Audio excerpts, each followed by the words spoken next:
আমি যখন বারবার কল করে ভালোবাসি ভালোবাসি বলতাম, তুমি বলতে অতিভক্তি চোরের লক্ষণ। তাই আমি অতিরিক্ত কথা বলা বন্ধ করলাম।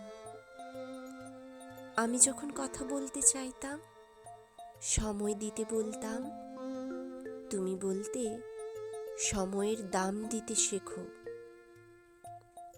তাই আমি আবেগ কন্ট্রোল করে সময়ের দাম দিতে শিখে নিলাম। আমি যখন তোমার একটা কল বা মেসেজের জন্য দীর্ঘ অপেক্ষা করতাম, তুমি বলতে বেশি আশা ভালো না। তাই আমি আশা করা ছেড়ে দিয়ে অপেক্ষা করতে ভুলে গেলাম। আমি যখন তোমাকে নিয়ে খারাপ স্বপ্ন দেখে সবার আগে ফোন করে তোমার খোঁজ নিতাম, তুমি ঠিক আছো কিনা, তুমি বলতে পাগলামিটা একটু কমাও। নিজেকে তো তাই সুস্থ মস্তিষ্কের মানুষ হিসেবে গড়ে তুললাম।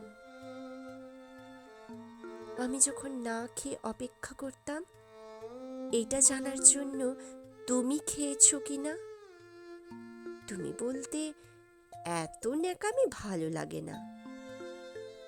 তাই আমি ন্যাকামি ছেড়ে নিজের মতামতকে তখন গুরুত্ব দিতে শিখলাম।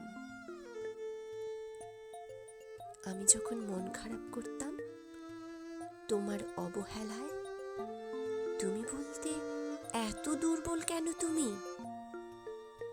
তাই আমি মন খারাপ করা ছেড়ে নিজেকে শক্ত করে নিলাম। কিছুদিন পর যখন তুমি চলে যেতে চাইলে, আমি বললাম যেতে পারো, আটকাবো না। তখন তুমি বুঝতে পারলে আমি বাস্তবতা শিখে গেছি। হ্যাঁ, তুমি আমায় অনেক কিছু শিখিয়েছো, এর জন্য ধন্যবাদ। তবে তুমি হয়তো জানতে না, এই ন্যাকামিগুলোই একটা সুন্দর ভালোবাসার ইতিহাস গড়ে তোলে। তুমি জানতে না, এই পাগল মানুষগুলো মন থেকে ভালোবাসতে জানে। তুমি হয়তো জানতে না, এই ছোট্ট ছোট্ট আবেগগুলো থেকেই ভালোবাসা তৈরি হয়। তুমি হয়তো জানতে না, আমি তোমাকে ভালোবাসি বলেই আমার অতি গুরুত্বপূর্ণ সময়টুকু তোমায় দিতাম।